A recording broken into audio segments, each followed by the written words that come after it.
Hi there. So I've been going live on social media here and there pretty regularly over the last couple of months. And I thought I would just send you a video message.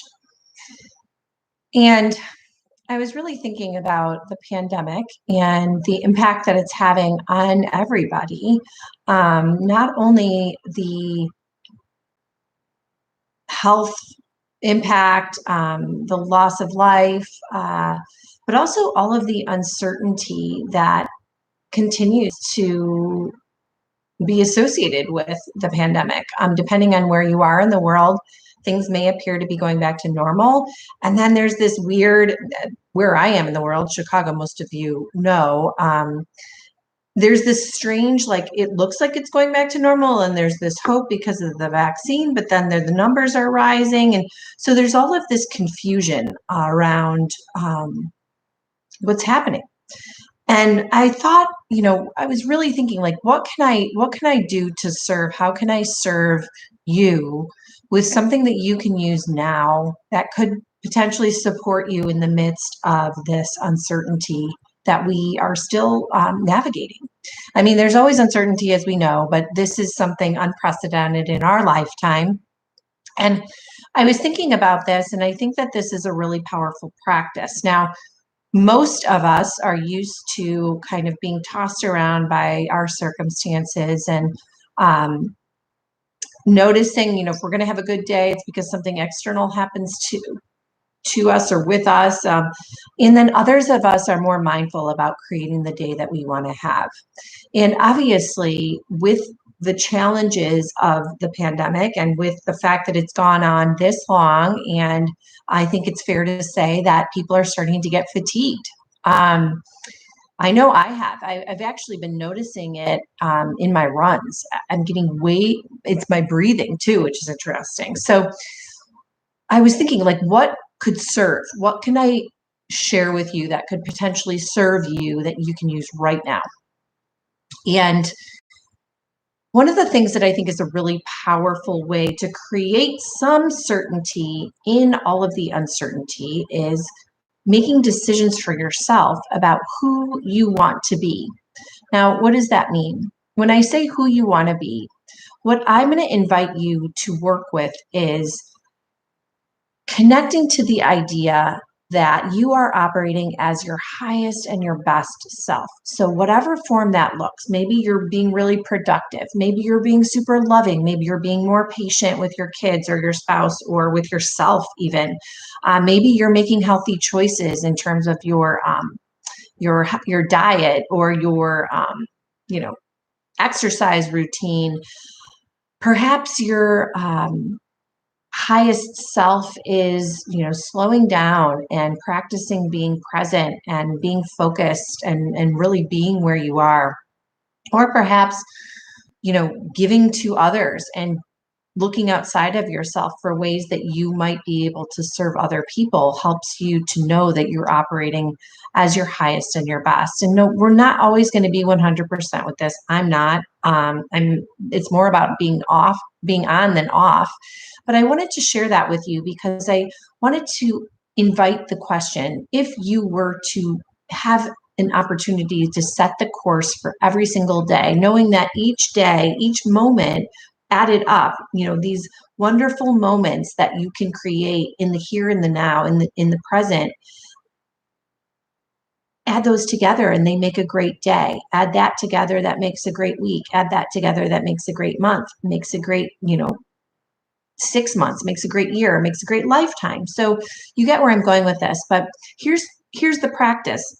Tune in to how you know that you're being the highest version of yourself. And when you feel really good about how you're showing up and who you're being, and then ask yourself, who can I be today? Who do I want to be today? And you choose that. And so, my clients that are currently working with me, I encourage every single one of them to write a couple of to be statements in the morning. So, um, today, my to be statements, for example, were to be connected to my higher power. I notice that when I get out of my connection And, that involves tuning into the breath, that involves tuning into my intuition, asking for guidance. I notice that I get into a pattern of hurry and rush and worry and feeling like there's not enough. And so that's just an example. Today, my to be is to remember to be connected and to be joyful and to be grateful. There are so many blessings even in the midst of what can look like a really trying time. And I'm not trying to sugarcoat anything. I know that, it's really important to give yourself the space to feel however you want to feel when you're feeling really challenged. That's a part of the human experience. We can't just do a bypass on that. And so it's a both and. You can decide. So perhaps you are going through a really difficult time. Maybe your to be is to be compassionate to yourself and to be compassionate to others today. So I would invite you to pick 1 to 3 to be statements that you can work with. And I'm just going to invite you to practice with this and do this on a daily basis. Give yourself a 7-day experiment with this and just see, if you're anything like me, well, you can write your to be statements in the morning and then you go about your day. And it can be easy to get disconnected from that and even easy for you to forget, if you're anything like me, what the to be statements were that you claimed in the morning. But keep them with you and use them as a reminder to calibrate, how am I showing up in this moment? Who am I being? How, am I being the highest and the best version of myself? Knowing that you're not always going to be. But this practice allows you to start to tune in to how you're showing up in the world. And the way that we decide to show up creates certainty in the midst of uncertainty, rather. So committing, I'm going to be really compassionate to myself and others today, or I'm going to be tuned to my higher power. I'm going to pause and breathe and ask for guidance. I'm going to be joyful. I'm going to be grateful. I'm going to be in service of others today. I'm going to be empowered. I'm going to be relaxed. I'm going to be loving. So these are all just examples, but I wanted to share that with you as something that you can practice with if that resonates.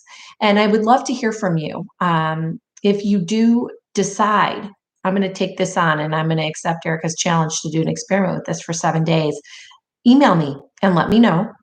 And so that I can hold with you that experiment. And then I'd love to hear how that goes at the end of 7 days. So I just wanted to share that with you with the intention that it will serve, and knowing that we are not always going to be 100% at this, but when we're practiced at deciding how we want to show up and who we want to be, not only in our professional lives, but in service of our families and our loved ones, and even our relationship with ourself, that's a really powerful way to create certainty in the midst of uncertainty. All right. So know that I'm sending you a big hug, and I'd love to hear from you about your commitment to practicing with your to be statements. And we'll talk soon. Bye bye.